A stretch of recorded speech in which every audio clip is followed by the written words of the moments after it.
suis Aline, coach business chez The Bee Boost. Après des années de freelance en tant que retoucheuse photo, je suis devenue coach business et j'aide désormais les entrepreneurs à booster leur entreprise. Si vous êtes à la recherche de stratégies, d'astuces, de retours d'expérience, de partage et d'une bonne dose de bonne humeur, vous êtes au bon endroit. Dans ce podcast, seul ou avec mes invités, je vous partage tout pour vous inspirer au quotidien, vous aider à atteindre tous vos objectifs et faire en sorte que vous puissiez développer le business de vos rêves.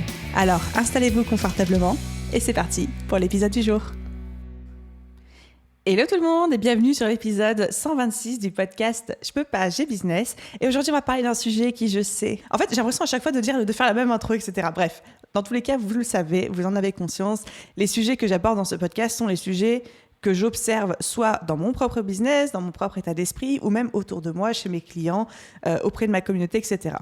Et avec le contexte actuel qu'on connaît tous, avec tout ce qui se passe en ce moment dans le milieu du business en ligne et même dans la société, j'observe que énormément de personnes se sentent complètement débordées, paralysées par le nombre de choses à faire, submergées et parfois un petit peu en PLS, carrément par rapport à tout ça. Et c'est pourquoi, dans l'épisode d'aujourd'hui, j'ai décidé de prendre le taureau par les cornes, de prendre le problème à bras-le-corps et de faire venir Adélie Véro. Adélie qui est une coach spécialisée dans l'accompagnement des entrepreneurs débordés, qu'ils soient dirigeants de TPE, de PME, etc. C'est quelqu'un que j'apprécie beaucoup, mais c'est surtout quelqu'un qui va être en mesure et en capacité de nous aider à comprendre en fait les mécanismes du débordement, comprendre ce qui se passe et comprendre comment nous donner quelques clés, quelques ficelles et quelques astuces pour s'en sortir. Donc, avis à tous ceux d'entre vous qui se sentent actuellement un peu débordé ou qui voudrait justement éviter de l'être, cet épisode de podcast est fait pour vous.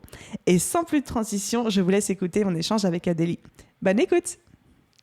Hello Adélie, je suis absolument ravie de t'accueillir sur le podcast. Je peux pas, j'ai business, je vais lire sur l'épisode, mais non, c'est le podcast. Comment vas-tu? Très bien, merci beaucoup pour l'invitation, ravie d'être là. Mais moi aussi, surtout qu'on commençait d'ailleurs même à en échanger en off et on s'est dit, on va pas trop en dire, mais aujourd'hui on va parler d'un sujet qui touche tellement de personnes en ce moment, quelque chose que j'ai vraiment ressenti auprès de mes clients, auprès de mon audience. J'ai l'impression d'un raz-de-marée qui arrive chez les entrepreneurs en ce moment, un raz-de-marée de choses à faire, on se sent submergé, on a l'impression qu'il y a trop de trucs. Et heureusement que tu vas être là pour nous donner quelques astuces, quelques conseils, et je pense que même moi, personnellement, je vais pouvoir utiliser ce qu'on va se dire pendant cet échange. Tu es prête? C'est intéressant ça, tu me diras si ça peut si toi à la fin tu te dis j'ai peut-être quelques pistes, ça veut dire que ce serait réussi, ce serait pas mal. Promis, je te dirai, je suis sûre que je vais en avoir parce que je ne suis pas forcément la bonne élève quand on parle d'organisation, de débordement, du mindset par rapport à ça. Enfin bref, j'ai pas envie de trop m'avancer pour le moment. Petite présentation pour ceux qui ne te connaissent pas. Alors, j'ai préparé et à la fin, tu pourras me dire si j'ai oublié des choses ou pas.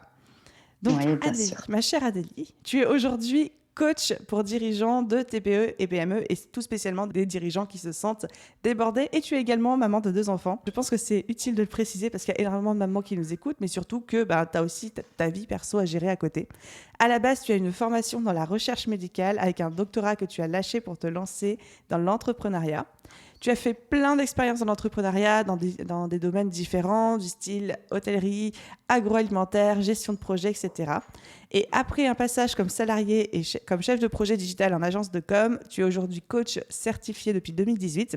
Et ta spécialité, c'est d'accompagner du coup les chefs d'entreprise et managers qui se sentent débordés, dépassés, à structurer leur entreprise et à retrouver de la sérénité, à trouver leur équilibre et principalement à travers un travail sur la posture de coach vis-à-vis de leurs collaborateurs et même de leurs clients. Et la petite anecdote, et je me souviens qu'on avait parlé de ça au moment où on s'était rencontrés pour la toute première fois, parce que c'est pas la première fois qu'on échange toi et moi. Ouais, en 2019, tu étais partie avec ta famille pour un tour du monde en vélo qui a été un petit peu avorté après juste un passage traversé du Maroc à cause de la crise Covid. Et puis depuis, du coup, tu es, pour le moment en tout cas, en France, avec nous. Exactement. Et tu aides les entrepreneurs. Merci de faire ça. En fait, c'est une expérience qui a été très impactante pour moi. Donc, c'est vrai que c'est pour ça que j'en parle, parce que justement sur cette thématique du débordement, parce que quand on vit ce genre d'expérience, il y a tout un tas de questions qui se posent parce que c'est une réorganisation totale de vie. Et puis, forcément, on va vivre des débordements émotionnels, notamment, qu'il va falloir apprendre à gérer. Toute la notion de changement aussi, on appréhende les choses vraiment d'une façon différente après. Donc, c'est assez important. Et je comprends encore mieux, du coup, pourquoi tu as choisi de le partager. La première question que j'ai envie de te poser, Adélie, c'est quand on est coach comme toi, spécialisé dans les gens qui sont débordés, est-ce que toi-même, tu es débordé? Ou est-ce que tu as trouvé le secret, la recette miracle? Non, alors je mentirais si je disais que j'ai trouvé la recette miracle parce qu'en fait, pour moi, il n'y en a pas. On en reparlera ensuite, mais voilà, il n'y a pas de recette miracle. C'est vraiment quelque chose qui est à construire en fait au cours du temps, de trouver son propre système et c'est très individuel. Donc effectivement, pour moi, c'est un chemin. C'est pas pour rien si je travaille là-dessus. C'est que vraiment, c'est des choses que j'ai expérimentées, que j'ai vraiment vécues par le passé dans des expériences entrepreneuriales précédentes, notamment dans ma vie de maman, dans ce voyage, etc. et qui font que ça m'a particulièrement touchée en fait et que ça a été une résolution absolument nécessaire pour moi. Donc forcément, quand on essaye de résoudre pour soi, ensuite on a vraiment envie de partager ce qui a fonctionné en fait, tout simplement, et d'aider les autres aussi dans ce sens-là. Donc ça va beaucoup mieux qu'il y a quelques années pour répondre à ta question, mais bien évidemment, il y a toujours des paliers. Et là, moi, en ce moment, je suis en train de vivre un palier parce que j'ai une grosse croissance d'activité là tout de suite en ce moment. Et donc, voilà, je me retrouve encore avec des problématiques à gérer. Donc voilà, c'est pas totalement résolu et pour personne, je pense en fait. Et félicitations d'ailleurs pour ce nouveau palier de croissance. C'est plutôt une bonne surprise pour moi puisque justement j'ai tout en fait recréé en rentrant de voyage puisque j'avais tout clôturé en France et donc c'est un peu un nouveau départ et qui part très bien. Donc ouais, c'est plutôt chouette. Et merci de préciser du coup qu'il n'y a pas forcément de recette miracle. La sensation que j'ai quand on parle de débordement, d'organisation, d'état d'esprit par rapport à ça, c'est que les gens s'attendent, mais d'ailleurs comme en business, à ce qu'il y ait une recette miracle et on court tous à travers un espèce de sacro-saint équilibre vie pro, vie perso, en ayant l'impression qu'à un moment on va arriver à atteindre ce fameux état de plénitude. Absolument. Et qu'on le gardera toute notre vie. Alors que je suis persuadée que dans l'entrepreneuriat, les choses vont tellement vite que même si à un moment on a l'idée ou l'impression d'avoir trouvé un espèce d'équilibre, il reste jamais là bien longtemps. Oui, puis c'est contraire en fait au fonctionnement de l'être humain. On n'est pas en équilibre, on n'est pas linéaire de façon naturelle. Donc de toute façon, ça c'est vraiment une utopie. Si on peut faire tomber ça déjà, c'est une utopie. Et c'est vrai qu'aujourd'hui, le but n'est pas du tout de partager des astuces de gestion du temps, parce que ça, c'est très facile à trouver, il y en a plein. Mais surtout, pourquoi certaines peuvent marcher pour nous, pourquoi on n'arrive pas à les mettre en place, ça, je pense que c'est plus important. Ça permet vraiment de revenir à la source du problème. Ah, j'adore. J'ai la sensation que cet échange va sortir un petit peu des petites astuces qu'on a, comme tu disais, l'habitude de trouver en ligne, etc. Le premier point que j'ai envie d'aborder avec toi, c'est le contexte actuel. Là, on sort de 18 mois de crise où l'équilibre vie pro, vie perso s'est retrouvé énormément chamboulé de par ce qu'on avait le droit de faire, le droit de ne plus faire, le travail qui s'invite à la maison encore plus pour certaines personnes, les enfants à la maison quand ils n'ont plus école, etc. Donc, qu'est-ce qu'on peut dire sur le contexte actuel en termes de débordement, de perdre pied, etc. Alors, pour moi, en fait, le débordement, il a commencé vraiment à s'accumuler, si on peut dire, vraiment au démarrage, dès le premier confinement, où, en fait, on a accumulé des émotions très négatives, tous à notre niveau, mais si on se base en fait sur les études qui sont faites moi je m'étais penchée là-dessus pendant le premier confinement, sur les études qui sont faites des comportements pendant les périodes de crise, après une catastrophe naturelle, ou pendant une crise économique, etc. On s'aperçoit qu'on a vraiment 3 types de comportements et qu'on a pu observer dans les entreprises et dans nos familles autour de nous, etc. Et en fait, on se répartit en 3 catégories, soit en panique. Ça, c'est à peu près 75% de la population, et on a des comportements réflexes qui ne sont pas forcément appropriés en fait à la situation. Soit on va se retrouver complètement en confusion finalement, et alors là, on est plus qu'inadapté. Ça, c'est une petite partie de la population, mais ça existe, c'est à peu près 10 à 15%. Et il y a seulement entre 12 et 25% de personnes qui sont capables, dans des moments comme ça, d'avoir vraiment le comportement adapté, qui sauront en fait naturellement s'adapter. Donc en fait, ça, pour moi, c'est vraiment très important parce que pourquoi en fait il y a ça? Pourquoi on a 75% de personnes qui paniquent comme ça? C'est le phénomène de la contagion émotionnelle. La contagion émotionnelle, c'est le fait d'absorber en fait par nos neurones miroirs en fait, de capter les émotions négatives de l'autre, d'en faire sienne et d'adopter en fait le comportement qui est en lien avec cette émotion négative. Alors ça, c'est un système qui vient tout simplement des réflexes de survie. C'est vraiment une question de survie, c'est-à-dire que voilà, on voit un danger, on a peur, on fuit. Là, dans ce principe-là, dans la contagion émotionnelle, que le danger il soit là ou qu'on en ait peur, en fait, qu'on l'imagine, qu'il ne soit pas vraiment réel, il se produit la même chose. Et par cette contagion émotionnelle, grâce à ces neurones miroirs, en fait, de voir la peur chez les autres, ça crée la peur chez nous et ça nous provoque des comportements de panique. Donc, c'est pour ça, en fait, qu'il y a eu autant aussi de difficultés émotionnelles à ce moment-là. Et forcément, on en garde des traces aujourd'hui. Il y a eu une grosse accumulation, on en garde des traces. Je ne connaissais pas du tout le concept de contagion émotionnelle. Ça me parle énormément, ça explique beaucoup de choses. Est-ce que c'est aussi pour ça, parce que je ne peux pas m'empêcher de faire un parallèle, même si on sort un tout petit peu du sujet, que j'ai beaucoup de personnes qui me disent autour de moi, enfin, clairement, en t'entendant, moi, je me mets dans la catégorie qui s'adapte assez bien et assez vite aux situations. Comme beaucoup de dirigeants, d'ailleurs, heureusement. Beaucoup d'entrepreneurs et de dirigeants, ça ne m'étonne pas, d'ailleurs. Oui, vraiment. Est-ce que c'est aussi pour ça qu'il y a énormément de personnes, et je pense que ça va en déculpabiliser beaucoup d'entendre ça, que quand on se lance dans un projet, quand on démarre dans l'entrepreneuriat et que notre famille autour de nous dit « mais c'est sûr, mais ça va pas marcher, mais tu préfères pas retourner en CDI » et si et ça qui projettent en fait leur peur sur nous, et que ces personnes-là, du coup, se mettent à douter d'elles-mêmes là où elles ne doutaient pas avant. Est-ce qu'on est dans ce schéma ou pas ? Alors oui, ça peut être le même principe. De toute façon, on est sensible aux émotions des autres. C'est ce qui nous permet aussi d'être empathique finalement, mais ça marche dans les deux sens. Et le problème de la contagion émotionnelle, ce qui a posé vraiment problème dans les entreprises, notamment cette année, c'est qu'elle elle se propage en fait beaucoup plus facilement l'émotion quand elle est négative. Donc, c'est beaucoup plus difficile et c'est exactement dans l'exemple que tu donnes, c'est exactement le cas. C'est que nous, en tant qu'entrepreneurs qui démarrent, on porte notre émotion positive le plus fortement possible.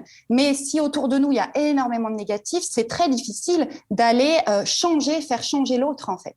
Ça marche beaucoup plus facilement dans l'autre sens. Donc, effectivement, c'est tout à fait vrai.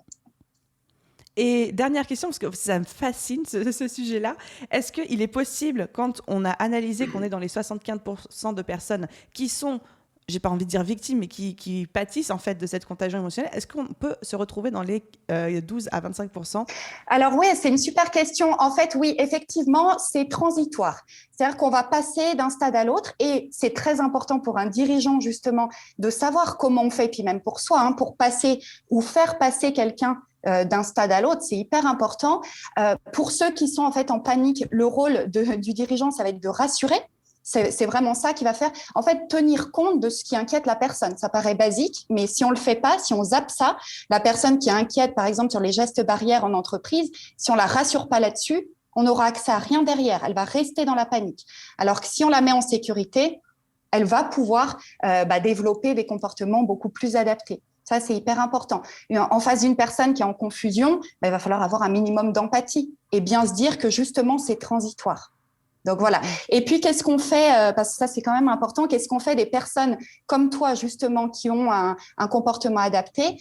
On en fait des personnes ressources. Et je pense que toi, ça a certainement été le cas pendant cette crise. Des gens ont dû s'inspirer et se rallier, en fait, à ce que tu pouvais dire, ce que tu pouvais faire. C'est hyper important de pouvoir compter sur des personnes dans ces moments-là. Et c'est vraiment le rôle de ces personnes-là qui savent que, comme toi, tu en as conscience, tu sais que tu as des comportements adaptés. Voilà, le rôle, c'est d'être une ressource pour les autres et ça a été le travail des dirigeants principalement pendant les confinements. Ouais. Super, merci pour ta réponse. Franchement, le sujet est passionnant. Alors, on pourrait faire le podcast que là-dessus, parce qu'en fait, c'est vrai qu'il y a beaucoup à dire et je trouve que c'est un sujet important et dont on a, moi en tout cas, je l'ai vraiment vu à l'œuvre cette année. Donc, je trouve que c'est important, ouais. Et merci d'avoir partagé ça et de l'avoir abordé. Et du coup, et ça me permet aussi de faire le lien, ça fait partie des raisons pour lesquelles, j'imagine, on se retrouve très vite submergé parfois dans notre organisation. Cette année en particulier. Ouais. Cette année en particulier. Ouais. Quelles sont les autres raisons pour lesquelles aujourd'hui, on va dire un entrepreneur, parce que ce sont des entrepreneurs qui nous écoutent, se retrouve complètement submergé et perdu? Alors, peut-être déjà, moi, j'avais envie de peut-être donner déjà une définition de ce que c'est le débordement, tel qu'en tout cas, moi, je l'appréhende. Parce que c'est important peut-être de se dire ça pour commencer. Pour moi, le fait de déborder, c'est le fait de se répandre en dehors d'un contenant. Si tu mets trop d'eau dans un vase, ça déborde. Voilà, c'est vraiment l'image clé. Et pour moi, c'est important, cette notion de contenant, parce que ça amène la notion du fini, du défini, du fini. Le vase, tu peux le décrire, il a une certaine capacité, et au-delà, ça déborde, c'est pas extensible.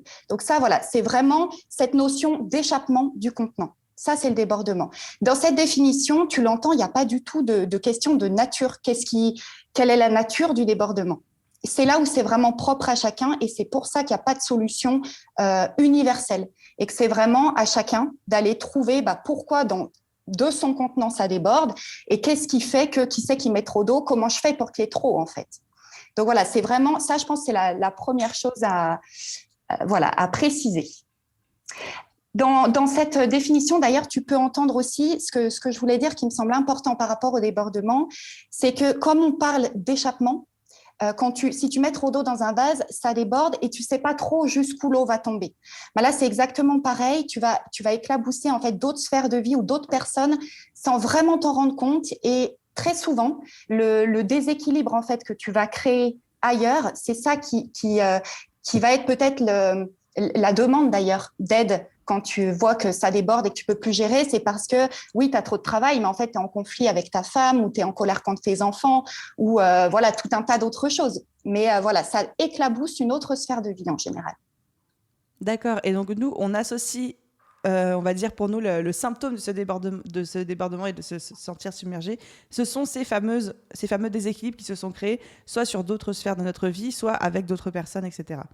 Oui, tout à fait. Tout à fait. Ok, d'accord, c'est beaucoup plus clair. Parce que pour moi, il y a deux types de débordements. En fait, quand j'ai réfléchi un petit peu à notre épisode, à notre échange, pour moi, il y a le débordement d'organisation. Ouais. Clairement lié à une structure organisationnelle, au fait qu'on prenne plus de projets, plus de tâches qu'on peut vraiment en gérer, etc. Ou c'est de la gestion pure et dure. Mm-hmm. Mais il y a aussi le débordement émotionnel et de charge mentale. Oui, c'est intéressant comme découpage. Alors, je ne fais pas exactement le même découpage, mais même si c'est tout à fait vrai ce que tu dis. Après, je pense qu'en fait, il y a énormément de raisons de débordement. Moi, j'ai essayé en y réfléchissant, de te le regrouper en trois catégories par rapport à ce que moi j'observe. Alors, c'est pas des définitions absolues, mais en tout cas, ce que je peux observer au cours des coachings avec mes clients, je peux le regrouper en trois choses. Mais comme je crois qu'on se le disait en off, et c'est important de le dire, la solution en fait au débordement ou l'équilibre plutôt, c'est pas un Graal à atteindre. Il n'y a pas de non-débordement optimal, parfait. Il n'y a pas d'équilibre parfait. Ça, en fait, c'est pas quelque chose qui existe. Donc, c'est important d'avoir cette notion-là et de pas chercher ça, parce que ça sera infini. Donc, voilà. Alors, dans les raisons du débordement, moi, si je les regroupe, il y aurait, alors sans hiérarchie là-dedans, il y aurait la confusion de temporalité, une mauvaise perception du temps. Ça, pour moi, c'est la première chose et je l'observe systématiquement. Il y a en deuxième chose le manque de connaissances, le manque de compétences ou de méthodes par rapport aux objectifs qu'on s'est fixés, par rapport au rôle qu'on a, par rapport aux tâches qu'on a. Ça, c'est la deuxième chose. Et la troisième, alors toi, tu parlais d'émotions, moi, je vais parler plutôt de relations. Les émotions, on peut les retrouver un peu partout. Mais en tout cas, il y a très souvent, voire toujours, je dirais, j'ai vraiment essayé de trouver ce qui se recoupe, des relations dysfonctionnelles derrière un débordement.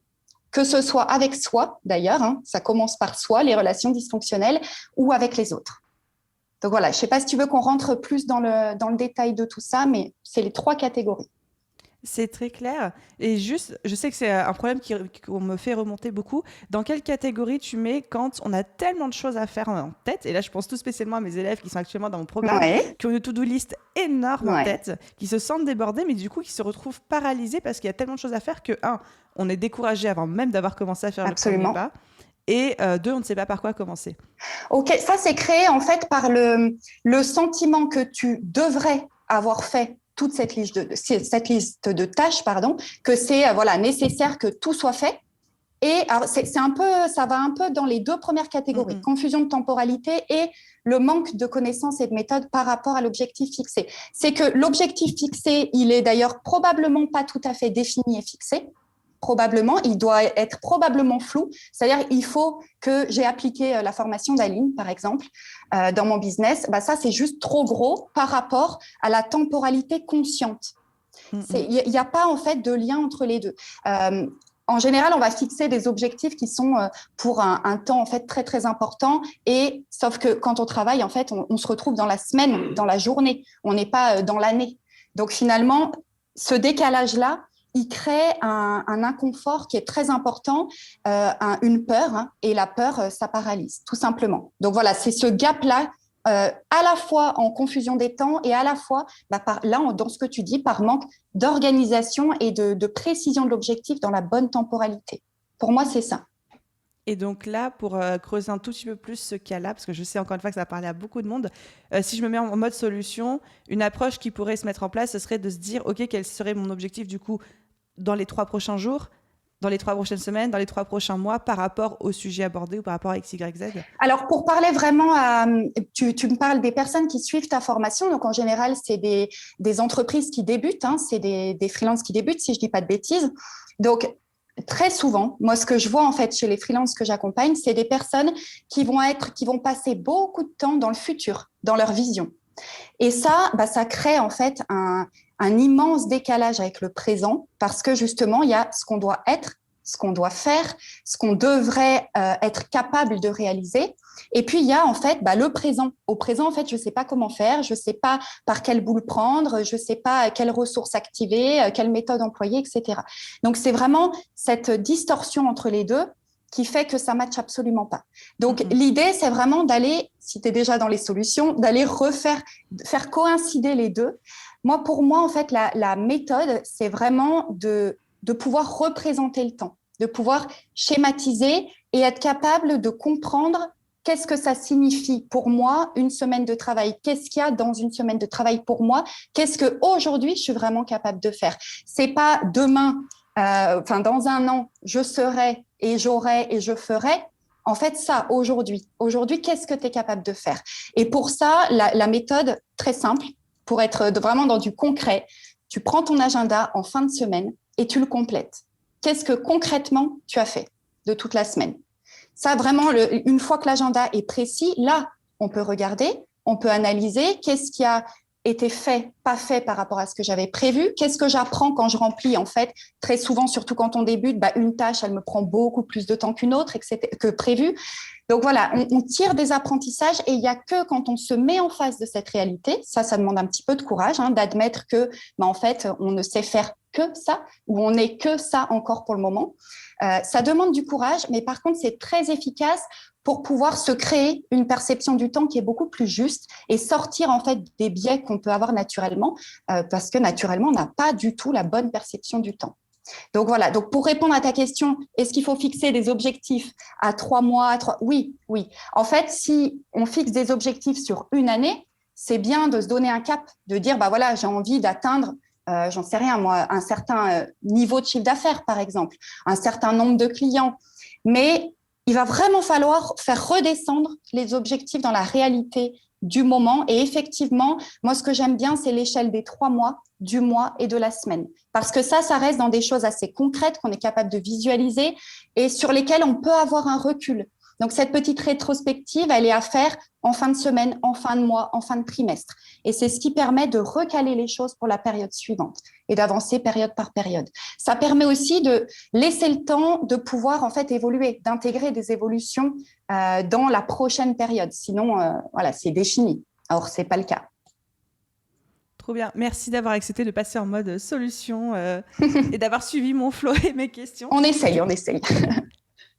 En vrai, j'ai trouvé ça hyper pertinent et très, très, très intéressant la manière dont tu l'abordes et ça me parle. Ça me parle parce que c'est le système, mais tu le sais déjà, qu'on a en interne chez Boost, de fonctionner avec ces 3 points-là. Donc, avis à tous ceux qui nous écoutent et puis du coup, spéciale dédicace à mes élèves. Je pense que ça va beaucoup les aider. Et je passe à ma question suivante pour revenir un petit peu plus dans le cérébral. D'où provient chez nous, même si on a déjà un petit peu abordé, le sentiment d'être débordé? Au niveau cérébral, d'où ça provient? Waouh, c'est une grande question. Alors, je ne saurais pas te répondre d'un point de vue neurologique, si on peut dire. Par contre, moi, je fais un lien effectivement avec les rythmes biologiques. Je fais vraiment un lien avec ça parce qu'on fonctionne en fait naturellement selon des rythmes biologiques dont on fait un peu fi au cours du temps. On va pousser un petit peu sur l'heure de coucher, on ne va pas se lever à heure régulière, on va travailler un peu plus que finalement ce que notre corps est capable d'absorber, etc. Ça, c'est vraiment dans le principe, en fait, c'est passer au-delà de ses limites et faire forcer son système. Ça marche un temps parce que notre corps, il est prévu pour ça. Il est prévu pour absorber un pic d'activité, pour gérer, en fait, temporairement une surcharge. Ça, c'est possible. Par contre, quand on fait forcer le système de façon prolongée, le corps essaye de s'adapter, puis il y a un moment, ça craque. Ça, je pense que tout le monde peut en faire l'expérience.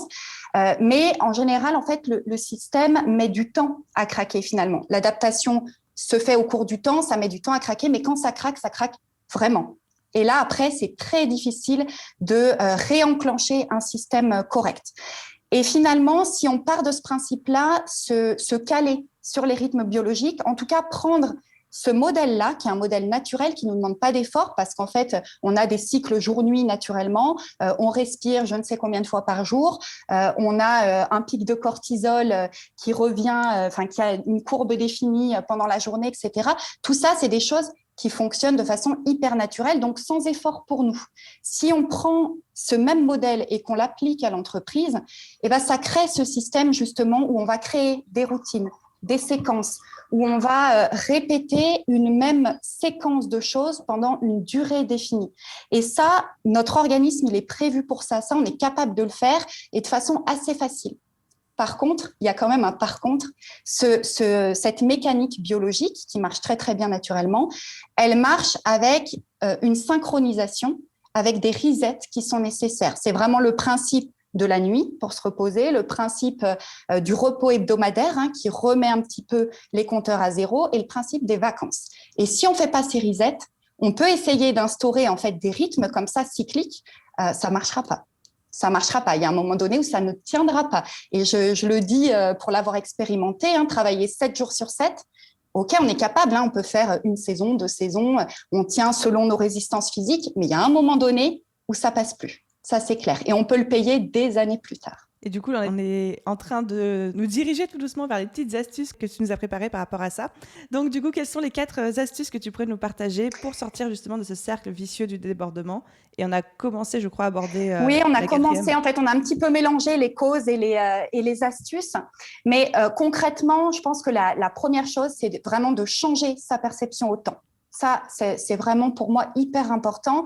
Ça peut se travailler et dans le futur, et dans le passé, et dans le présent. Donc après, ça dépend un petit peu de là où on déborde le plus. Comme je le disais, en général, ceux qui débutent, c'est plus dans le futur, c'est-à-dire qu'ils vont avoir un discours dans le futur, et ça crée une distanciation qui est très forte avec le présent. Donc vraiment revenir dans le présent, redescendre à la réalité du présent. Et pour ça, je trouve qu'il y a vraiment une chose qui est très efficace, c'est de chiffrer. C'est de chiffrer. OK, je veux faire 1 million d'euros de chiffre d'affaires, mais qu'est-ce que ça veut dire concrètement dans le présent? C'est quoi l'action là aujourd'hui que ça signifie? Et si on ne redescend pas dans le présent, à savoir qu'est-ce que représente en termes de temps de travail, en termes d'énergie à fournir, en termes de ressources aussi à intégrer dans l'entreprise, par exemple, on ne pourra pas être efficace dans le concret, dans le présent, et ça ne marchera pas. Et donc, forcément, on va se retrouver débordé. Donc ça, pour moi, c'est une première chose. D'ailleurs, en général, quand on veut travailler sur le débordement, le problème, c'est qu'on n'a pas le temps. Je pense que tu peux confirmer ça, c'est qu'on n'a pas le temps. Si tu fais l'expérience, toi, tu peux le faire de tête. Si tu te projettes dans 3, 4 semaines, peut-être 5, j'en sais rien, dans ton agenda, est-ce que tu es aussi débordé? Est-ce que ton agenda est déjà aussi débordé dans quelques semaines? Qu'est-ce que tu dirais à ça? Je dois répondre, c'est ça? Ah bah oui, tant qu'à faire.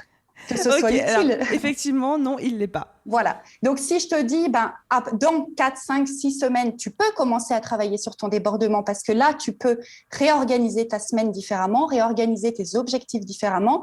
Tu vas le voir un petit peu plus possible. Donc, le futur, il peut servir à ça. Au lieu de vouloir tout de suite maintenant mettre en place, on va se projeter un petit peu plus loin. Ça, c'est une chose qui est assez importante. Après, je te parlais du passé. Alors moi, c'est peut-être mon passé de chef de projet, mais je trouve que les rétrospectives, les bilans, en fait, les post-mortem, c'est vraiment quelque chose de très puissant pour prendre cette conscience du temps. C'est-à-dire, je reviens sur un projet qui a été réalisé ou je reviens, comme je le disais tout à l'heure, sur une semaine passée et je vais aller vraiment concrètement me mettre en face de ce qui s'est passé. Et en fait, en faisant ça, on va être capable de voir qu'est-ce qui a fonctionné, dysfonctionné. On va être capable, c'est très important de voir ce qui marche pas, mais aussi ce qui marche. Parce qu'en fait, ça, et tu me demandais qu'est-ce qui se passe au niveau psychique, etc. En fait, je trouve que c'est très lié aux mécaniques d'échec et de réussite. Le fait d'avoir conscience de qu'est-ce qui me fait échouer ou qu'est-ce qui me fait réussir, quelle est la séquence d'action, quel est l'environnement optimal, ou au contraire, quelles sont les personnes autour de moi qui ne m'aident pas à prendre des décisions, qui vont pomper mon énergie, etc. Tout cet environnement-là, toute cette séquence d'événements, plus je l'identifie, et ça je peux le faire si je reviens sur le passé, mais plus je vais être bon à créer volontairement la bonne séquence dans mon organisation et dans mes actions concrètes. Donc ça, je pense que c'est aussi aller vraiment analyser le passé. C'est pas forcément quelque chose qui prend du temps, c'est une habitude à prendre, mais c'est hyper efficace pour recaler sa perception du temps sur la réalité. Génial, j'adore cette astuce. C'est simple, hein, mais j'ai essayé de vraiment donner des choses très, très simples, mais voilà, le plus efficacement possible. Peut-être aussi, en choses très simples, je crois que tu le fais, toi, c'est de tenir un journal. Ça, pourquoi est-ce que c'est important? Justement, pour pouvoir se rendre compte des événements, de l'enclenchement des actions, etc., et de pouvoir l'utiliser lorsqu'on veut faire une rétrospective. Ça, c'est vraiment important parce qu'en fait, notre mémoire, elle est complètement faussée. On ne peut pas se souvenir de tout, c'est pas possible. Si je te demande ce que tu as mangé il y a 2 semaines au repas du mardi, ça va être vraiment compliqué pour toi de répondre. Alors que si tu as un petit journal, ça va être beaucoup plus facile. Donc là, évidemment, on se concentre sur ce qui nous intéresse. Mais moi, ce que je conseille, c'est de vraiment mettre les événements marquants dans le business, mais aussi les émotions, les personnes qui sont autour de nous au moment où on prend des décisions, tout ce qui va ensuite nous aider à repérer ce qui nous fait bien fonctionner. Ça, c'est vraiment important, ou ce qui nous fait dysfonctionner. C'est hyper puissant, j'adore. Simple et efficace. Alors, tu le disais, je crois, en off, on cherche souvent plein d'astuces, le truc miracle, etc. En fait, moi, de ce que je vois, très souvent, d'ailleurs, même les gens peuvent dire en séance, mais en fait, ça, c'est des choses que je sais, que je connais. Ça, c'est une des grandes causes du débordement, c'est de ne pas appliquer ce qu'on sait, ne pas l'appliquer. Et en fait, c'est vrai exactement de la même façon que bien manger, hein, tout le monde sait ce que c'est. Après, pourquoi est-ce qu'on ne mange pas hyper sainement tous les jours, à tous les repas? Il y a plein de raisons. Mais voilà, là, c'est le même principe. En général, les solutions, on les a et elles sont simples. Sauf que les mettre en place, ce n'est pas forcément si simple parce que ça fait appel à tout un tas d'autres choses, beaucoup plus, très souvent en fait dans la relation avec soi, comme je disais pour les mécaniques d'échec, mais c'est vraiment lié à la relation avec soi, le fait de se faire passer en premier, d'être à l'écoute de ses besoins, etc. Tout ça, c'est vraiment la relation à soi qui est très, très importante. Ça s'applique aussi énormément, ça s'extrapole à tout, y compris la réussite en business. Oui, complètement. Quelque chose que je répète beaucoup, au final, on sait ce qu'on fait, ce qu'on doit faire pour réussir, entre guillemets, en business. Et si on ne le sait pas, on sait où aller chercher les informations. Exactement. Mais d'ailleurs, tu vois, là-dedans, je pense que c'est important aussi de bien souligner que le fait d'être débordé, c'est le fait de créer soi-même son débordement. C'est personne qui te force, en fait, à vouloir X euros sur ton compte en banque ou à vouloir faire un certain nombre de tâches. En général, c'est quand même toi qui t'imposes beaucoup. Et finalement, de prendre cette conscience-là, c'est un grand pas vers la libération parce que tu vas pouvoir agir. Tu vas pouvoir agir sur ce qui fait que tu débordes. Donc ça, c'est vraiment un point clé aussi. Cette prise de conscience-là, elle est hyper importante. Merci de le souligner. Effectivement, belle prise de conscience, comme tu dis. Alors après, on parlait du présent, puisque j'ai dit on peut travailler sur les 3 temps. Donc, au niveau du présent, je le disais, pour moi, ce qui est vraiment important, c'est de redescendre dans la réalité et donc vraiment de pas être dans la projection des chiffres, de ce qu'on va faire, mais vraiment dans la réalité de ce qui est faisable maintenant. Ça, c'est hyper important si tu as une équipe, si tu veux déléguer. On a besoin d'un cap, mais on a besoin aussi de ramener ce cap dans le timing de ce qu'on a à faire dans l'action. Et si on reste juste dans le cap, si un dirigeant dit cette année on fait 1 million d'euros de chiffre d'affaires, ok, ça va pas être très très suffisant pour savoir concrètement au quotidien, moi qui suis commercial ou moi qui suis, j'en sais rien, chef de projet dans l'entreprise, concrètement c'est quoi que je dois faire aujourd'hui. Ça, il faut être capable en fait de le dire, de savoir où est-ce que mes actions quotidiennes doivent me porter cette semaine, ce mois-ci, ce trimestre, etc. Ensuite, en astuce numéro 2, tu nous as parlé de utiliser son pouvoir personnel. Oui.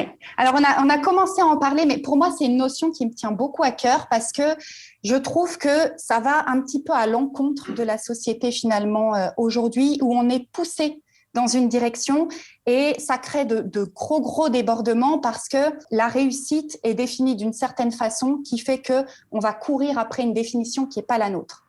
Et ça, je trouve que ça nous fait perdre en fait le pouvoir sur la création de notre vie, la création de notre business, comme on a envie qu'il soit et non comme on nous dicte ou comme on pense que ça devrait être d'après les définitions des autres. Ça, je pense que c'est vraiment important. Et c'est la fondatrice de Loom, Julia Ford, qui en parle, qui définit la réussite. Elle a fait un TEDx dessus. Et en fait, c'est hyper puissant de voir à quel point le fait de poser sa propre définition, c'est quoi la réussite pour toi?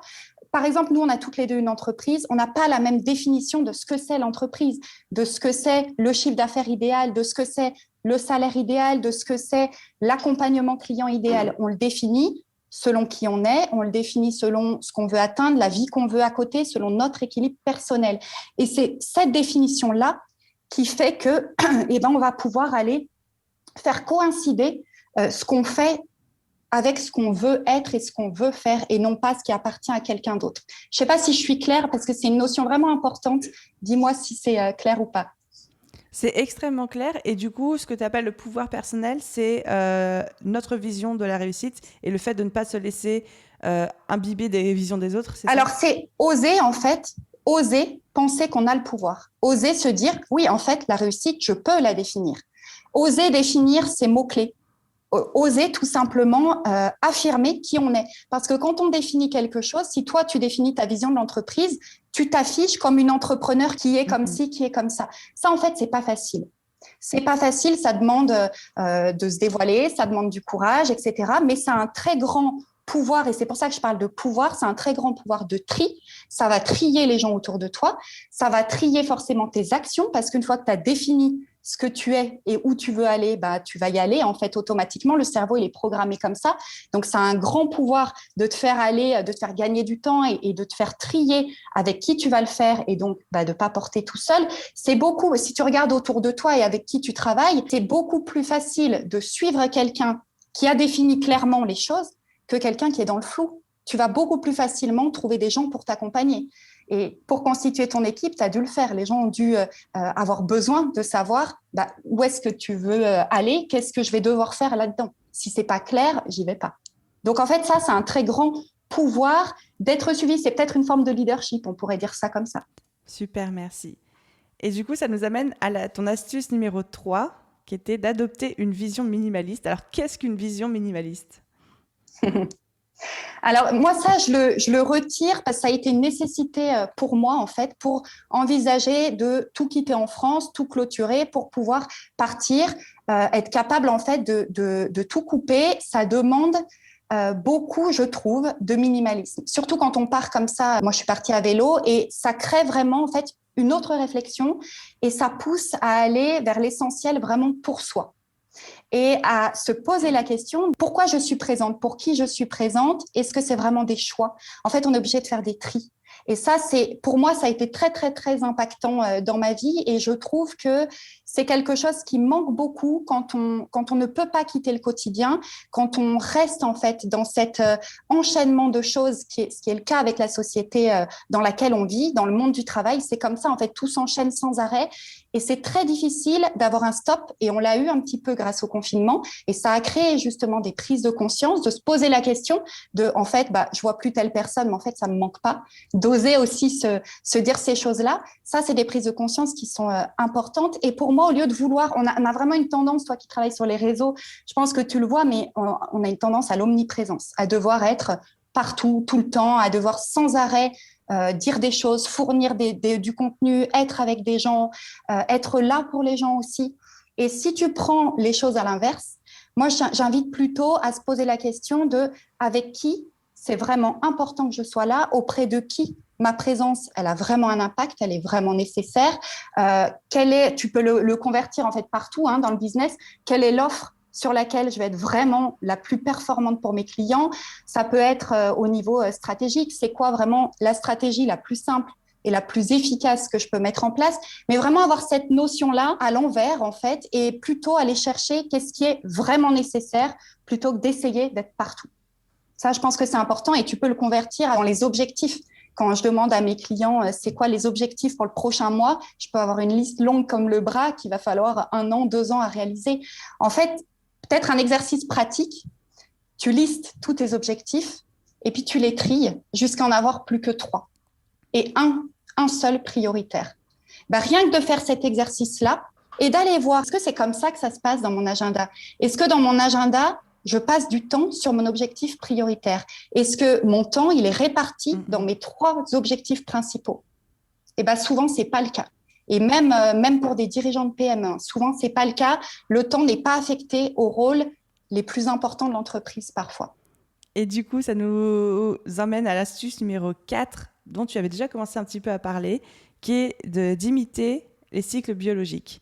Ouais, les rythmes biologiques. Effectivement, en fait, c'est vraiment dans cette idée que la linéarité, ça fait pas partie de la vie, en fait. Ça n'existe pas. La vie, elle est cyclique. Les saisons reviennent, on a des marées, etc. Et le fonctionnement du corps humain est cyclique. Donc, essayer de créer des séquences et des rythmes reproductibles et avec un reset possible, ça je le disais tout à l'heure, c'est très important, hein. C'est-à-dire que c'est un rythme sur une séquence qui est définie. Donc il y a un début et il y a une fin, et à la fin de la période, on remet à zéro et on repart sur une nouvelle période. C'est vraiment ce fonctionnement-là qui va permettre d'avancer en fait le plus vite, parce qu'on va rester dans une période de temps qui est réaliste et on va suivre un fonctionnement qui est absolument naturel en fait pour l'être humain. Donc ça, oui, effectivement, je pense que c'est une astuce qui est assez clé. Alors après, c'est à chacun de définir. On voit énormément de choses sur il faut faire telle ou telle chose en routine, etc. Je pense qu'il faut vraiment partir de ce qu'on fait aujourd'hui, des comportements qu'on a aujourd'hui. Concrètement, qu'est-ce qu'on fait? Qu'est-ce qu'on peut regrouper dans une routine qui est essentielle, qui fait partie de mes priorités, mais comment je peux le regrouper pour que ce soit efficace? Ça peut être d'intégrer des pauses au quotidien. Ça, c'est une des choses qui est quasi inexistante chez toutes les personnes débordées, hein. Mais intégrer quelques pauses, c'est une reset du système qui est très efficace en courte journée, très important. Et comme je le disais, garder un jour de repos dans la semaine, c'est juste biologiquement nécessaire. Notre corps est conçu comme ça. Donc ça, c'est vraiment nécessaire. Dans l'entreprise, si tu veux vraiment... En tout cas, mon avis, c'est vraiment, comme tu disais, ce système de gérer au trimestre, au mois et à la semaine. Au trimestre, on va être plus dans la stratégie, donner le cap, en fait, le cap du trimestre. Au mois, on va être dans le comment je vais faire pour obtenir ces objectifs, dans le plan d'action. Et à la semaine, on coordonne les actions. On est vraiment dans la tâche et dans l'action. Est-ce que c'est assez concret pour toi? C'est très concret. Moi, j'adore le concret, donc je suis contente. Merci. Bon, parfait. Super, donc je récapitule rapidement les 4 astuces qu'on a abordées. La première, c'était de changer sa perception du temps. La deuxième, d'utiliser son pouvoir personnel. La troisième, d'adopter une vision minimaliste. Et la quatrième, d'imiter les cycles biologiques. C'est bien ça, j'ai bien résumé? Exactement, et j'ai envie de rajouter quelque chose par rapport au pouvoir personnel. Je pense que le pouvoir personnel, on va pouvoir en prendre conscience si on prend le temps juste de s'écouter. On a parlé des besoins, les émotions qu'on ressent, et notamment cette année, c'est pour ça que je reviens là-dessus, ces débordements-là, en fait, là, on y a été tous soumis parce qu'il y a eu vraiment quelque chose d'important. Mais au quotidien, on a des alertes quotidiennes qu'on n'écoute pas forcément. Et simplement le fait d'être à l'écoute de ces besoins, ça permet de voir à quel moment le système se désynchronise, se dérégule. Et c'est vraiment ça, on a des signaux dans l'entreprise aussi. Quand on commence à avoir un collaborateur qui commence à se plaindre ou qui résiste quand on donne une tâche, ça, c'est des petits signaux qui doivent alerter et qui demandent en fait de réadapter et de resynchroniser les choses entre nous. Ça me paraît très important. L'écoute, la connaissance de soi, c'est vraiment une des choses très importantes pour pouvoir éviter, en tout cas, de se retrouver dans des débordements beaucoup trop importants. Et quels seraient d'autres, par exemple pour les freelances, les indépendants qui nous écoutent, ceux qui n'ont pas forcément d'équipe autour d'eux, qui pourraient leur envoyer ce genre de signaux? Quels sont les signaux qui peuvent apparaître chez nous et dont on n'a pas forcément conscience? Alors, donc, je pense on en prend conscience en général, en fait, trop tard. C'est surtout ça. On en prend conscience trop tard. Mais par exemple, pour donner un freelance qui débute, un exemple pour un freelance qui débute, on peut se retrouver devant quelqu'un dont la priorité numéro un, c'est de faire du chiffre d'affaires parce que sinon pas d'entreprise. Mais en fait, dans son agenda, donc là, je te remets un peu ce qu'on a dit, mais dans l'agenda, en fait, il n'y a pas de temps vraiment dédié aux appels de prospection. Donc là, on sait d'emblée que c'est un problème. Mais si on va un petit peu plus loin, en fait, c'est simplement que émotionnellement, le moment de l'appel, il n'est pas gérable. Il est tellement pas gérable qu'on le fuit. On le fuit. C'est vraiment ça. On le fuit et finalement, on devrait le voir justement par les signaux en analysant l'agenda, en se disant, en fait, là, je n'ai pas de rendez-vous de prospection alors que c'est la priorité numéro un de mon entreprise. Ça peut être un signal très factuel, très simple à repérer, qui est même pas corporel. Mais après, pour avoir ces signaux-là, en fait, c'est vraiment l'écoute du corps, c'est l'écoute de l'appréhension qu'on peut ressentir, c'est se sentir aussi en inconfort avec une personne. Ça, c'est une relation probablement qui est à clarifier, où il y a un manque de confiance, où en tout cas, la relation, elle fonctionne pas vraiment. Et en général, c'est des choses qu'on peut ressentir même physiquement. Merci pour ces précisions. C'était bien de le dire. Je pense que c'était important de l'aborder. Après, il y en aurait plein, hein, je pense. On retrouve énormément des signes aussi de manque de confiance. Et pour revenir au freelance, je pense que très souvent, en fait, le manque de confiance, il est lié au fait qu'on comprend mal la confiance, un petit peu comme on comprend mal l'équilibre. Il n'y a pas de confiance absolue. En fait, ça n'existe pas. Si on te regarde, ta communauté qui te regarde, elle voit ta réussite. Le problème, c'est qu'il va falloir associer le temps et les efforts et le coût, en fait, de ta réussite. Qu'est-ce que tu as fait pour en être là? Et si on se compare sans aller mettre ce rapport au temps, ce rapport aux ressources, ça crée, en fait, un décalage qui est extrêmement inconfortable, mais qui paralyse, en fait, parce que le gap, il est tellement grand par rapport à mes ressources, par rapport à ma temporalité, que c'est complètement inatteignable. Et en fait, ce qu'il faut bien comprendre, c'est que la confiance, elle se développe quand on la donne. La confiance, elle se construit en relation avec l'autre. Et donc, c'est en passant à l'action que je développe ma confiance. C'est pas quand j'aurai confiance, je pourrai vendre. C'est en vendant que je vais développer ma confiance. Et ça, je pense que c'est vraiment important pour ceux qui débutent, c'est oser y aller. Oser y aller, en fait, le risque, quand on débute, il est tout petit, finalement. Donc, oser y aller. Et c'est ça qui fait que la confiance, elle grandit. Et c'est pareil pour plein de choses. Ça marche comme ça en escalier. J'adore, je suis totalement d'accord avec toi, et de dire vraiment que le fait de la confiance se construit et arrive par les actions et au fur et à mesure, et c'est pas quelque chose qui doit être là avant qu'on puisse oser se lancer. Exactement. On le sait, encore une fois. Ouais, on le sait. C'est ça. Mais c'est tellement ça. Mais on l'applique pas. Et en fait, la confiance, c'est la capacité pour moi de faire avec la peur, de faire avec le doute. La confiance, c'est pas. Je pense que toi, tu peux le témoigner. La confiance, c'est pas d'être sûr des résultats qu'on va obtenir. Ça n'existe pas. Peu importe en fait le cap de chiffre d'affaires, de nombre d'abonnés, etc. Ça a aucun rapport avec ça. Totalement. Mais j'en parle assez régulièrement. Que avant, j'étais quelqu'un de très timide, très introverti. Quand j'ai commencé le projet, pour moi, ça a fonctionné. Je l'explique en partie du fait que ça n'avait pas vocation à devenir un gros business, il n'y avait aucune attente derrière, donc forcément il n'y avait pas de peur de l'échec ou quoi que ce soit. Oui, mais la personne que je suis devenue aujourd'hui, elle n'était pas là avant que je commence mon projet, elle s'est construite au fur et à mesure et en même temps. Exactement, et c'est pour ça que je te disais le débordement, et tu me posais la question pour moi, le débordement, en fait, il se résout pas de façon absolue. Donc, il y a vraiment des caps, et on l'observe d'ailleurs vraiment à des passages clés dans l'entreprise, à des caps clés quand on passe justement, par exemple, de la TPE à la PME, ou quand on est freelance et qu'on manage pour la première fois. C'est des changements de rôle, c'est des changements d'objectifs qui font que le décalage est là. Donc, soit on arrive à travailler sur ce décalage et à modifier en fait son contenant finalement, nos compétences, nos ressources, soit on peut modifier ça. Et à ce moment-là, on va pouvoir suivre les choses. Soit on ne peut pas et on reste dans une distorsion qui fait que on déborde, forcément. Un grand merci d'avoir partagé tout ça. On arrive tout doucement à la fin de notre épisode. Moi, j'ai eu plein de prises de conscience, plein de belles choses que j'ai découvertes. Partage. Mais en fait, en vrai, je pourrais reprendre chacune des phrases et des points que tu as abordés et te dire ça a généré telle prise de conscience, telle prise de conscience. Encore une fois, Adélie, je le savais, c'est des choses que je savais, mais l'importance des pauses, je suis quelqu'un qui a énormément de mal à prendre des pauses. Le jour de repos hebdomadaire, je ne le connais pas depuis plus d'1 an maintenant, mais clairement, c'est en cours de résolution, parce que comme tu l'as dit, mon corps me fait comprendre par des signaux de plus en plus puissants qu'il en a besoin. Encore une fois, quelque chose qu'on sait, le fait que les objectifs que je me fixe, mon emploi du temps au jour le jour, quotidien, ne reflète pas forcément la priorité de ces objectifs-là, de par le temps que je leur consacre, etc. Donc ça, je pense que c'est quelque chose que je vais changer quand on aura raccroché. En fait, ça mérite une mise à jour. Et toi qui tu vis un cap de croissance aussi, c'est ton rôle, en fait, doit changer. Donc, si ton rôle change, forcément, il va falloir qu'il y ait du temps pour les nouveaux rôles ou pour ce changement de rôle. Et si tu te mets à manager, il faut du temps pour manager, tout simplement, par exemple.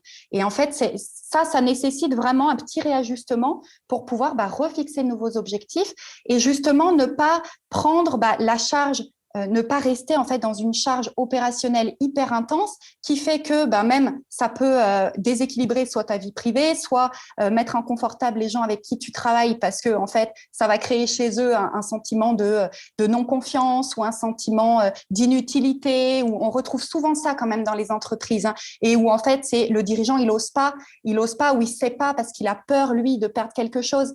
Il y a beaucoup la peur derrière. La peur de ne pas pouvoir faire confiance. On n'en a pas parlé, mais il y a cette notion de valeur qui est très importante et très souvent, quand il y a débordement, il y a une non-écoute des besoins qui sont liés aux valeurs. Et il y a un conflit, en fait, entre deux valeurs en soi où les besoins ne sont pas compatibles. Et ça, c'est hyper important de l'identifier parce que tu peux avoir, par exemple, le besoin d'honnêteté pour déléguer, le besoin d'honnêteté de la personne, et tu peux vouloir déléguer, mais en même temps, tu vas pas vouloir surcharger ton équipe, tu vas pas vouloir, je sais pas moi, micromanager, par exemple.